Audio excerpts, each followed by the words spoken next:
नमस्कार। प्रादेशिक समाचार के साथ मैं पूनम किरकिट्टा। पहले मुख्य समाचार। भारतीय रेलवे ने स्पेशल ट्रेनों को छोड़कर सभी ट्रेनों को 30 सितंबर तक किया स्थगित।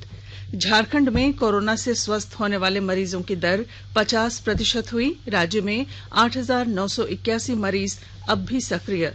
लातेहार में आपराधिक गिरोह के 4 अपराधी गिरफ्तार। भारी मात्रा में हथियार बरामद। और शिक्षा मंत्री जगन्नाथ महतो ने अपने विधानसभा क्षेत्र डुमरी के कॉलेज में इंटर की पढ़ाई के लिए कराया नामांकन। और अब समाचार विस्तार से। भारतीय रेल ने एक बार फिर ट्रेनों को स्थगित करने का फैसला किया है। हालांकि इस दौरान श्रमिक स्पेशल और कई स्थानों से चलने वाली स्पेशल ट्रेनें चलती रहेंगी। रेलवे ने पत्र जारी कर बताया है कि ट्रेनों का परिचालन फिलहाल 30 सितंबर तक नहीं किया जाएगा। इसके पूर्व रेलवे ने 12 अगस्त तक ट्रेनों का परिचालन स्थगित कर दिया था।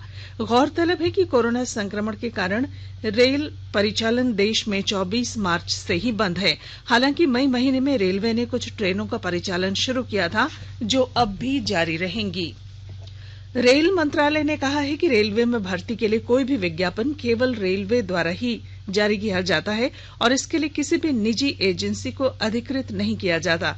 मंत्रालय ने बताया है कि उसे पता चला है कि एवेस्ट्रॉन इन्फोटेक नाम के किसी संगठन ने प्रमुख अखबारों में एक विज्ञापन दिया है, जिसके अनुसार भारतीय रेलवे में 11 साल के अनुबंध पर 8 श्रेणियों के 5,285 पदों के लिए आवेदन आमंत्रित किए गए हैं और ये फेक है। राज्य में कोरोना वायरस के लगभग आधे मरीज स्वस्थ हो गए हैं, लेकिन अब भी करीब आधे मरीज सक्रिय हैं। फिलहाल प्रदेश में कोरोना संक्रमित मरीजों की संख्या बढ़कर 18,255 हो गई है। वहीं अब तक राज्य में कोरोना संक्रमित 9,049 लोग स्वस्थ हो चुके हैं। राज्य में एक बार फिर मरीजों के स्वस्थ होने की दर तेजी से बढ़ने लगी है और यह 50% पर पहुंच गई है। हालांकि राष्ट्रीय स्तर पर यह दर 68.33% है। हालांकि पिछले दिनों प्रदेश में स्वस्थ होने वाले मरीजों की दर 35% नीचे आ गई थी। इधर सक्रिय मरीजों की संख्या 9,028 है। रांची जिले में सबसे अधिक 1,460 मरीज स्वस्थ हुए हैं। वहीं राज्य में कोरोना संक्रमित मरीजों की संख्या केवल 178 ही है। पूर्व राष्ट्रपति प्रणब मुखर्जी की आज कोविड-19 जांच की गई, जिसमें कोरोना संक्रमण की पुष्टि हुई है। श्री मुखर्जी ने पिछले सप्ताह अपने संपर्क में आए लोगों से क्वारंटीन में रहने और कोविड-19 की जांच कराने का भी अनुरोध किया है। पलामू जिले के छतरपुर अनुमंडल क्षेत्र में होम क्वारंटीन में नहीं रहने वाले 16 लोगों पर प्राथमिकी दर्ज करने का निर्देश दिया गया है। छतरपुर अंचल अधिकारी की ओर से थाना प्रभारी को पत्र लिखकर निर्देश दिया गया है। राज्य के बाहर से आने वाले मजदूरों को सरकार के निर्देश के अनुसार 14 दिनों तक होम क्वारंटीन में रहना अनिवार्य है, लेकिन छतरपुर में कई लोग ऐसे पाए गए हैं जो दूसरे राज्य से आने के बावजूद होम क्वारंटीन में रहने की बजाय निर्बाध रूप से सार्वजनिक स्थानों पर आ जा रहे हैं। छतरपुर अनुमंडल में ऐसे लोग चिन्हित किए गए हैं। इन लोगों पर कोविड-19 आपदा अधिनियम और आईपीसी की धारा 188 के उल्लंघन के आरोप में प्राथमिकी दर्ज करने का निर्देश दिया गया है। वैश्विक महामारी कोरोना वायरस की गति कम करने के लिए गुमला में सरकार की गाइडलाइंस का कड़ाई से अनुपालन कराया जा रहा है। प्रस्तुत है हमारे संवाददाता की रिपोर्ट। गुमला में वैश्विक महामारी कोरोना वायरस अपना पांव तेजी से पसारने लगा है। कल 12 एक्टिव मरीज पाए जाने के बाद कुल मरीजों की संख्या 399 हो गई है, जिसमें 231 मरीज स्वस्थ होकर घर वापस लौट चुके हैं, जबकि एक्टिव मरीजों की संख्या 166 है, जिन्हें आइसोलेशन वार्ड में इलाज किया जा रहा है। उपायुक्त शिशिर कुमार सिन्हा ने कहा कि सरकार के गाइडलाइन के अनुसार सोशल डिस्टेंसिंग का कड़ाई से अनुपालन कराया जा रहा है और मास्क पहनना जरूरी कर दिया गया है। सोशल डिस्टेंसिंग के लिए लोगों को अवेयर करा रहे हैं, लोगों के बीच में मास्क का वितरण करवा रहे हैं और ये जागरूकता फैला रहे हैं कि बार बार हाथों को धोना। इसके साथ ही साथ गवर्नमेंट ऑफ इंडिया के गाइडलाइन की जानकारी लोगों को दी जा रही है। बलदेव प्रसाद शर्मा, आकाशवाणी समाचार, गुमला।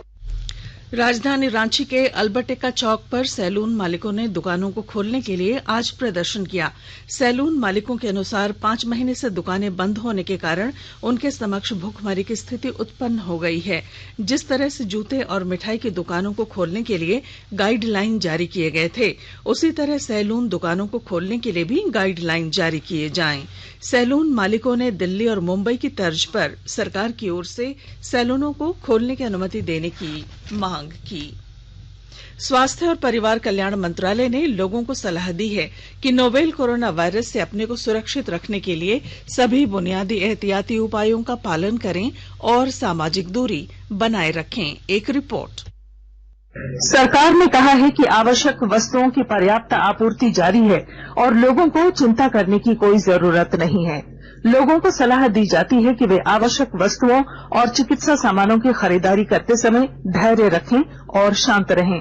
आवश्यक वस्तुओं को खरीदने के लिए बार बार बाहर निकलने से बचें। साथ ही लोगों से हाथ मिलाने और गले लगने से भी बचना चाहिए। बाजार, मेडिकल स्टोर और अस्पतालों में लोग कम से कम 1 मीटर की दूरी बनाए रखें। घर पर गैर जरूरी सामाजिक समारोह से बचा जाना चाहिए और घर पर मेहमानों को नहीं बुलाना चाहिए। लोगों को अपनी आंख, नाक और मुंह छूने से बचना चाहिए और लगातार हाथ साफ करते रहना चाहिए। हाथ को दोनों तरफ से कम 20 सेकंड तक रगड़कर धोना चाहिए। यदि कोई व्यक्ति खांसी या बुखार से पीड़ित है तो वह दूसरों के संपर्क में आने से बचे और डॉक्टर से तुरंत परामर्श ले। स्वास्थ्य मंत्रालय ने कोरोना वायरस के बारे में जानकारी के लिए एक टोल फ्री नंबर 1075 जारी किया है। इधर राज्य सरकार की ओर से भी कई दिशा निर्देश जारी किए गए हैं। इस सिलसिले में सरकार ने हेल्पलाइन नंबर 181 जारी किया है। सरकार ने कहा है कि कोरोना वायरस से संदिग्ध तौर पर संक्रमित कोई व्यक्ति पाया जाता है तो इसकी सूचना 0651 जो रांची का कोड है और टेलीफोन नंबर 2261-000 तथा 2261-002 के अलावा फैक्स नंबर 2261-856 और मोबाइल नंबर 9955837428 पर दी जा सकती है। आकाशवाणी रांची भी आपसे अपील करता है कि कोविड-19 के संक्रमण से बचने और अन्य लोगों को सुरक्षित रखने के लिए कृपया घर पर ही रहें और सरकारी दिशा निर्देशों का पालन करें। आकाशवाणी के ताजा तरीन समाचारों के लिए आप हमारी वेबसाइट newsonair.com पर लॉग ऑन कर सकते हैं। ताजा समाचार ट्विटर @AIR News Alerts और Facebook page all India radio news पर भी उपलब्ध है। आप प्रादेशिक समाचार एकांश के ट्विटर अकाउंट @AIR News_Ranchi और Facebook page AIR News Ranchi के अलावा YouTube channel regional news unit Ranchi पर भी हमारे बुलेटिन सुन सकते हैं। लातेहार में पुलिस ने अपराधियों के विरुद्ध जारी छापेमारी अभियान में बड़ी कार्रवाई करते हुए कुख्यात अपराधी सुजीत सिन्हा और अमन साह गुट के 4 सदस्यों को गिरफ्तार किया है। अपराधियों के पास से कार्बाइन, पिस्टल, मैगजीन, जिंदा कारतूस और कई मोबाइल बरामद किए गए हैं। लातेहार के पुलिस अधीक्षक प्रशांत आनंद ने बताया कि अपराधियों के जमा होने की सूचना पर थानेदार अमित गुप्ता के नेतृत्व में टीम गठित की गई। इसके बाद सभी अपराधियों की गिरफ्तारी सदर थाना क्षेत्र के कीनामाड़ के पास से की गई। पुलिस के द्वारा की गई है। इनका नाम अनूप कुमार यादव, सतेंद्र उराव और दिनेश राम, ये 3 अपराधी हैं जिनकी गिरफ्तारी हुई है और इनके पास से एक कार्बाइन और 4 पिस्टल ये पुलिस को बरामद हुआ है। इसके साथ साथ इनके पास से कारतूस भी बरामद हुआ है। कई मैगजीन्स है वो भी बरामद किया गया। मोबाइल फोन जिसका प्रयोग इन अपराधियों के द्वारा किया जाता था इनका ये भी बरामद हुए हैं। इसमें से अनूप कुमार यादव और सतेंद्र उराव ये दोनों विगत दिनों लातेहार के चंदवा थाना के टोरी रेलवे साइडिंग पर जो घटना अमन साह और सुजीत सिन्हा गिरोह के द्वारा की गई थी उस घटना में भी ये लोग संलिप्त रहे हैं। तथा लातेहार के विकास तिवारी इस पर भी फायरिंग की घटना हुई थी। इस घटना में भी ये दोनों ही अपराधी संलिप्त रहे। ये दोनों अपराधी अमन साह और सुजीत सिन्हा के मुख्य रूप से कहने पर कार्य किया करते थे तथा ये सारे हथियार भी उनके द्वारा ही इनको प्राप्त कराए गए थे। इनकी योजना ये थी कि इस क्षेत्र में और भी घटनाओं को अंजाम दिया जाए। झारखंड के शिक्षा मंत्री जगन्नाथ महतो राज्य के शिक्षा विभाग के कामकाज के साथ साथ अब पढ़ाई भी करेंगे। उन्होंने इंटरमीडिएट में दाखिला ले लिया है। बोकारो जिले के बेरमो प्रखंड अंतर्गत नावाडीह स्थित देवी महतो महाविद्यालय में उन्होंने आज नामांकन कराया। नामांकन कराने के बाद श्री महतो ने कहा कि अब वे उच्च शिक्षा हासिल करेंगे। कॉलेज के कार्यालय कक्ष में श्री महतो ने जाकर नामांकन फॉर्म और शुल्क जमा किया। नामांकन के बाद श्री महतो ने पत्रकारों से बातचीत में कहा कि वे क्लास भी करेंगे और मंत्रालय का कामकाज भी संभालेंगे। झारखंड अधिविद्य परिषद ने 10वीं और 11वीं कक्षा की कंपार्टमेंट परीक्षा के लिए ऑनलाइन आवेदन शुरू कर दिया है। जो छात्र एक या एक से अधिक विषयों में असफल हुए हैं वे jack.jharkhand.gov.in पर ऑनलाइन आवेदन कर सकते हैं। कक्षा 10वीं के लिए आवेदन करने की अंतिम तिथि 25 अगस्त है, जबकि 12वीं के लिए 26 अगस्त तक है। फाइलेरिया उन्मूलन अभियान की शुरुआत स्वास्थ्य मंत्री बन्ना गुप्ता ने स्वयं दवाई खाकर की। राज्य भर में आज से 20 अगस्त तक चलने वाले अभियान की शुरुआत स्वास्थ्य मंत्री ने जमशेदपुर स्थित अपने आवास से की। स्वास्थ्य विभाग की टीम ने डीईसी और एल्बेंडाजोल की टैबलेट खिलाने की शुरुआत की है। इस मौके पर स्वास्थ्य मंत्री ने कहा कि विभाग को यह सुनिश्चित करना है कि इस अभियान से हर घर को जोड़ा जाए ताकि झारखंड फाइलेरिया मुक्त हो सके। इस अभियान में 3 दिन चिन्हित बूथ और 3 दिन घर घर जाकर लोगों को दवा खिलाई जाएगी। कोरोना संक्रमण के मद्देनजर कंटेनमेंट जोन में दवा का वितरण नहीं किया जाएगा। जमशेदपुर के civil surgeon doctor RN Jha ने कहा कि दवा वितरण के दौरान कोरोना संक्रमण के सभी सुरक्षात्मक उपाय अपनाते हुए वितरण टीम की ओर से लोगों को दवाइयां उपलब्ध कराई जाएंगी। स्वतंत्रता दिवस की तैयारियों को लेकर आज रामगढ़ के उपायुक्त संदीप सिंह स्वतंत्रता दिवस कार्यक्रम के मुख्य समारोह स्थल का निरीक्षण करने सिद्धो कान्हू मैदान पहुंचे। उन्होंने जिले के कई अधिकारियों के साथ कार्यक्रम के आयोजन के संबंध में विस्तार पूर्वक जानकारी ली।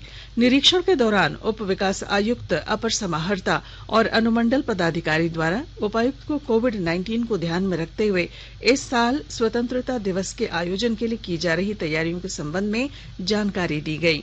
उपायुक्त ने सिद्धो कान्हू मैदान का निरीक्षण करते हुए अधिकारियों को मानसून को देखते हुए जमीन के समतलीकरण का कार्य करने का निर्देश दिया।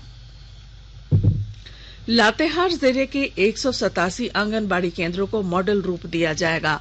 सीसीएल और लातेहार जिला प्रशासन के बीच आज इसे लेकर एक समझौता हुआ है। इसके तहत जिले के 167 आंगनबाड़ी केंद्रों को आधुनिक सुविधाओं से सुसज्जित किया जाएगा। इसे लेकर जिला समाज कल्याण पदाधिकारी प्रीति सिन्हा और सीसीएल की ओर से महाप्रबंधक AK सिंह ने एक समझौता पत्र पर हस्ताक्षर किए। और अब संक्षिप्त खबरें। झारखंड प्रदेश कांग्रेस कमेटी के प्रवक्ता आलोक कुमार दुबे और राजेश गुप्ता छोटू ने कहा है कि बिजली विभाग और केबल कंपनी की लापरवाही की वजह से राज्य में निरंतर दुर्घटनाओं पर अंकुश लगाने की मांग को लेकर चरणबद्ध आंदोलन चलाया जा रहा है। उन्होंने बताया कि 13 अगस्त से लापरवाह अधिकारियों के घर के बाहर सोशल मीडिया के माध्यम से पोल खोल आंदोलन की शुरुआत की जाएगी। खूंटी जिले में कोरोना से बचाव के लिए हर संभव प्रयास किए जा रहे हैं। इसी क्रम में आज जिला विधिक सेवा प्राधिकार के कर्मियों और दूर दराज ग्रामीण इलाकों में जन जागरूकता फैलाने वाले पारा लीगल वॉलंटियर्स के बीच सांसद के जिला प्रतिनिधि मनोज कुमार ने आर्सेनिक एल्बम 30 का वितरण किया। और पलामू जिले में 64 नए मामले सामने आने के साथ ही कोरोना संक्रमितों की संख्या 766 हो गई है। और अब बुलेटिन के आखिर में मुख्य समाचार एक बार फिर। भारतीय रेलवे ने स्पेशल ट्रेनों को छोड़कर सभी ट्रेनों को 30 सितंबर तक किया स्थगित। झारखंड में कोरोना से स्वस्थ होने वाले मरीजों की दर 50% हुई। राज्य में 8,981 मरीज अब भी सक्रिय। लातेहार में आपराधिक गिरोह के 4 अपराधी गिरफ्तार, भारी मात्रा में हथियार बरामद। और शिक्षा मंत्री जगन्नाथ महतो ने अपने विधानसभा क्षेत्र डुमरी के कॉलेज में इंटर की पढ़ाई के लिए कराया नामांकन। और इसके साथ ही आकाशवाणी रांची से प्रादेशिक समाचार का ये बुलेटिन समाप्त हुआ। नमस्कार। घर में रहिए, सुरक्षित रहिए और सुनते रहिए आकाशवाणी।